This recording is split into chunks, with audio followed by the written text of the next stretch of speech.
Hi guys, आज हम discuss करने वाले हैं क्लास 10 के हिंदी के क्वेश्चन आंसर्स को। फ्रेंड्स, आज का चैप्टर रहेगा हमारा मानवीय करुणा की दिव्य चमक।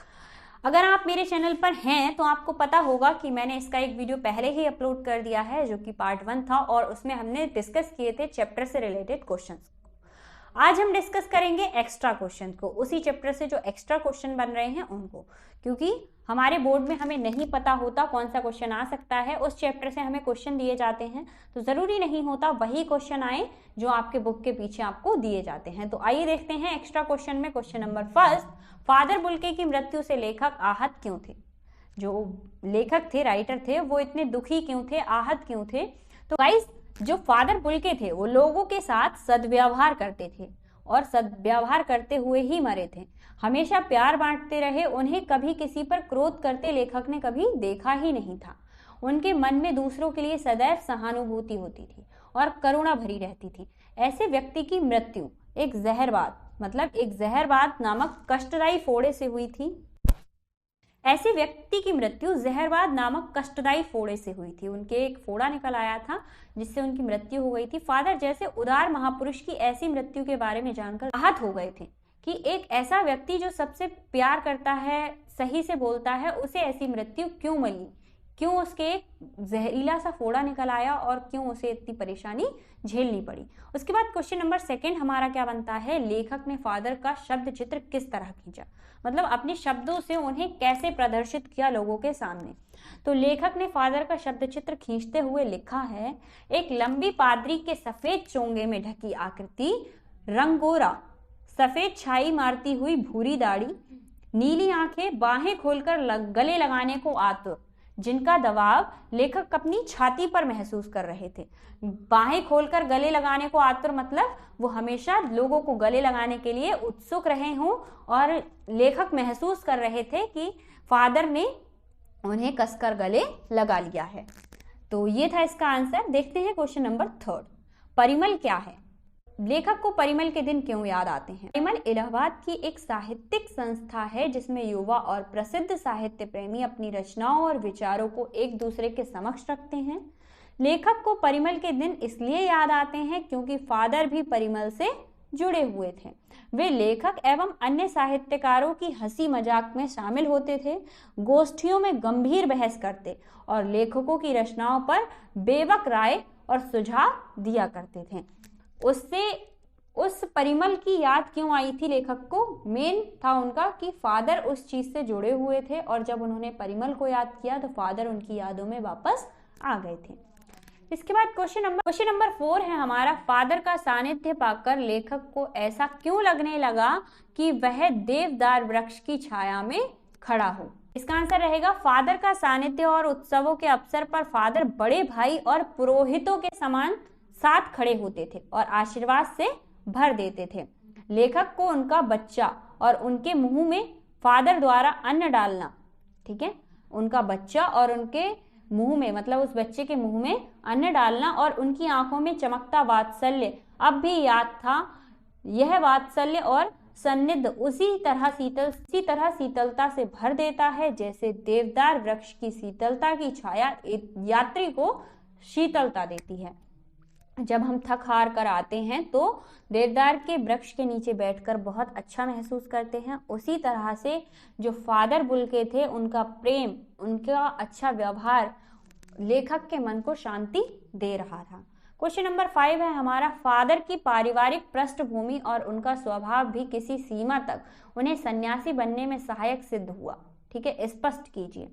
फादर का जो परिवार था वो कहीं ना कहीं हेल्प दे रहा था उन्हें सन्यासी बनने के लिए, तो वो कैसे दे रहा था आपको स्पष्ट करना है। फादर के परिवार में उनके माता पिता, 2 भाई और 1 बहन थी। एक भाई बेल्जियम में ही पादरी हो गया था, ठीक है, दूसरा भाई काम करता था, उसका भरा पूरा परिवार था। उसकी बहन जिद्दी और सख्त थी, उसने बहुत देर से शादी की थी। उसकी बहन जो थी, फादर की बहन थी, वो बहुत ज़्यादा ज़िद्दी थी, उन्होंने काफ़ी लेट शादी की थी। पिता और भाइयों के प्रति फादर के मन में शुरू से ही लगाव ना था, पर वे अपनी माँ को बराबर याद करते रहते थे। इसी तरह उनकी पारिवारिक पृष्ठभूमि और स्वभाव उन्हें सन्यासी बनने में सहायक सिद्ध करता था। इसके बाद क्वेश्चन नंबर 6 है हमारा, सन्यासी बनने से पूर्व फादर ने धर्म गुरु के सामने क्या शर्त रखी थी और क्यों। ठीक है, सन्यासी बनने से पहले फादर ने जो उनके धर्म गुरु थे उनसे क्या शर्त रखी थी और क्यों रखी थी। सन्यासी बनने से पूर्व फादर एक इंजीनियरिंग के अंतिम वर्ष में पढ़ाई कर रहे थे। ठीक है, तो उसी बीच में उन्होंने इंजीनियरिंग छोड़ी और अपने धर्मगुरु के पास गए और संन्यास लेने की बात कही। उन्होंने धर्मगुरु के सामने भारत जाने की शर्त रखी। भारत की प्राचीन संस्कृति और यहाँ जन्म ले चुके महापुरुषों ने उनके मन में भारत के प्रति एक आकर्षण सा पैदा कर दिया था और वो फादर बनने के बाद इंडिया में ही रहना चाह रहे थे। इसके बाद क्वेश्चन नंबर 7 है हमारा, भारत आने के लिए पूछने पर फादर क्या जवाब देते हैं। फादर बुल्के से अब पूछा जाता है कि आप भारत क्यों आए हो। ठीक है, आए तो वे बड़ी सरलता से कह देते हैं प्रभु की इच्छा थी। वे यह भी बताते हैं कि उनकी माँ ने बचपन से ही कह दिया था कि यह लड़का तो गया हाथ से। सचमुच माँ की यह भविष्यवाणी सत्य साबित हो गई और मैं इंडिया आ गया। ठीक है, उनकी माँ ने बचपन में ही बता दिया था उन्हें कि ये लड़का तो हाथ से गया। अब वो अपने पूरे परिवार को छोड़कर इंडिया आ गए थे। फादर के मन में सन्यासी यानी पादरी, ठीक है, वहां पे पादरी कहते हैं, अपने यहाँ क्या कहते हैं, सन्यासी कहते हैं, बनने की इच्छा बलवती हो गई थी और वे इंजीनियरिंग की पढ़ाई अधूरी छोड़कर भारत आ गए थे। वो एक सन्यासी बनना चाहते थे और भारत में रहना चाहते थे, इसीलिए उन्होंने अपनी इंजीनियरिंग की पढ़ाई अधूरी छोड़ दी और वो भारत आकर सन्यासी बन गए। नंबर 8 है हमारा, फादर बुल्के ने भारत में बसने के लिए क्या आवश्यक समझा, उन्हें किस तरह हासिल हुआ। ठीक है, क्या आवश्यक था और उन्हें ये चीज कैसे हासिल हुई आपको बतानी है। उसके बाद इसी से रिलेटेड मतलब यही क्वेश्चन अगर आपसे दूसरे तरीके से पूछा जाता है तो भारत आने पर फादर द्वारा शिक्षा दीक्षा प्राप्ति के सपनों का क्रमिक वर्णन करना है। ठीक है, जो उन्होंने शिक्षा दीक्षा दी थी उसका क्रमिक वर्णन करना है, या फिर आप कह सकते हैं कि उनका जो उन्होंने इंडिया आने के बाद क्या सोचा, क्या करना चाहिए और किस तरह हासिल किया। ये दोनों क्वेश्चन में आपका एक ही आंसर रहता है। तो क्वेश्चन है, आंसर है आपका, भारत आने पर फादर ने सबसे पहले यह शिक्षा दीक्षा लेना आवश्यक समझा। ठीक है, यहाँ आए वो, उन्होंने शिक्षा दीक्षा ली। उन्होंने जीसेंट संघ में 2 साल, ठीक है, उन्होंने जीसेंट संघ में पहले 2 साल पादरी के बीच धर्माचार्य की पढ़ाई की, फिर 9-10 वर्ष दार्जिलिंग में पढ़ते रहे। इसके बाद उन्होंने कलकत्ता में बीए किया और फिर इलाहाबाद से एमए करने के उपरांत अपना शोध पत्र प्रस्तुत किया। एमए करने के बाद उन्होंने अपना शोध पत्र दे दिया था।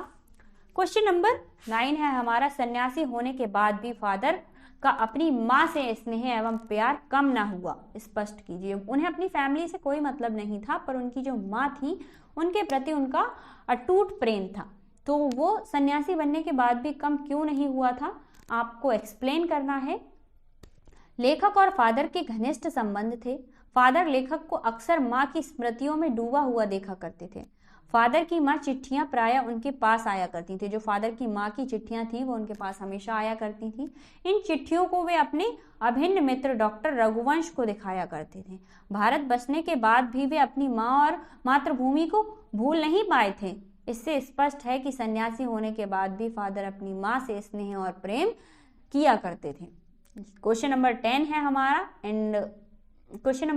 हमारा, फादर बुल्के ने हिंदी के उत्थान के लिए क्या क्या प्रयास किए।